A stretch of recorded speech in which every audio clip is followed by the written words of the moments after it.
Hello friends, आज की इस वीडियो में हम बात करेंगे। देखिए मेरे पास ये डीटीएच की पावर सप्लाई है। तो दो तरह की पावर सप्लाई मार्केट में मिलती है।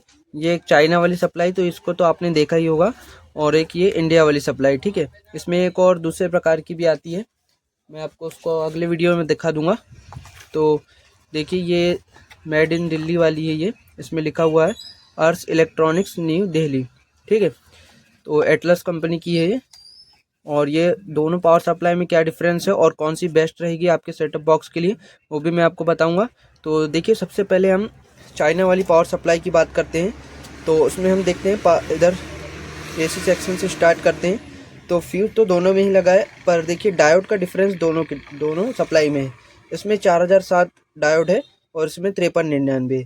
और यहाँ पे देखिए जो कॉइल लगी हुई है, ज़्यादातर चाइना सप्लाई में ही कॉइल जल जाती है और फ्यूज भी शॉर्ट हो जाता है। इसमें देखिए कॉइल काफ़ी अच्छी हेवी कॉइल लगी हुई है इसमें।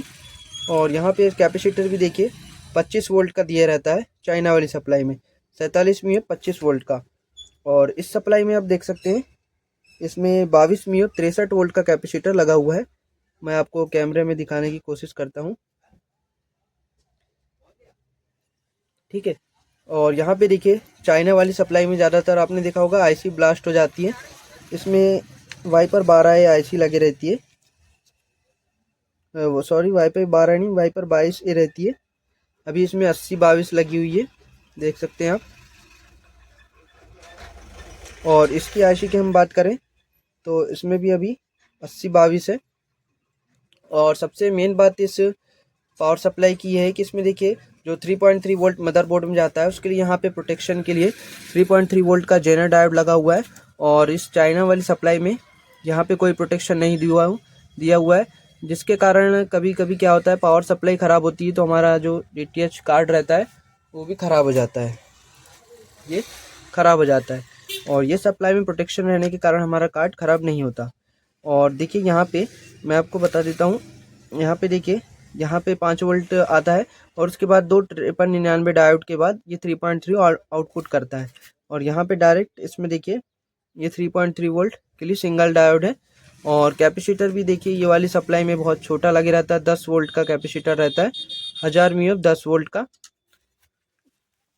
और इस वाली सप्लाई में देखिए 1000 म्यू 16 वोल्ट का कैपेसिटर लगा है। और दोनों ही किट में देखिए यहाँ पे 62-83 वाली जो साउंड प्लेट रहती है उसे चलाने के लिए 12 वोल्ट की सप्लाई है, इस किट में भी है। और यहाँ पे देखिए यहाँ पे जैक नहीं दिया हुआ है, मगर उसका पॉइंट बना हुआ है, CN2 लिखा है जहाँ पे। और इसकी हम वायर की बात करें तो देखिए वायर भी काफ़ी हेवी क्वालिटी का है। और इस किट में ज़्यादातर हमने देखा है कि वायर जो 3.3 वोल्ट वाला ये वाला वायर है, इसमें ज़्यादातर प्रॉब्लम आती है। यहाँ पे दिखाएगा 3 वोल्ट, और जब वायर के हम इस तरफ चेक करेंगे तो यहाँ पर 2.5 2.6 इस प्रकार वोल्टेज आता है। तो ये वाली पावर सप्लाई आपके सेटअप बॉक्स के लिए बेस्ट रहेगी। यहाँ पे देखिए डायोड यहाँ पे HR 207 FR 207 लगे रहते हैं। और इसकी हम देखिए दोनों की पीसीबी देखिए तो इसकी पीसीबी यहाँ पे काफ़ी पतली दिखाई देगी आपको। और इसके प्रिंट भी कई बार देखिए यहाँ पे कुछ प्रिंट निकले हुए रहते हैं, कई बार कैपेसिटर भी लूज़ रहता है, ये ट्रांसफार्मर या डायोड के कोई सोल्डरिंग निकला रहता है। और इस किट में देखिए एकदम क्लीन पूरा सफाई से यहाँ पे सोल्डरिंग किया हुआ देख सकते हैं आप। काफ़ी अच्छी इसकी पीसीबी भी है, हेवी क्वालिटी की। और कैपेसिटर भी अच्छा है, 400 वोल्ट का कैपेसिटर लगा है इसमें, 22 म्यू। अगर आपके एरिया में ये सप्लाई नहीं मिलती तो आप चाइना वाली ही ख़रीदना पड़ेगा आपको।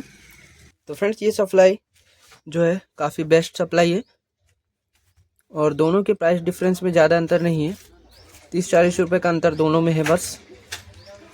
तो फ्रेंड्स अगर आपको वीडियो अच्छा लगा हो तो प्लीज़ लाइक करें और चैनल को सब्सक्राइब करें। तो मिलते हैं नेक्स्ट वीडियो में।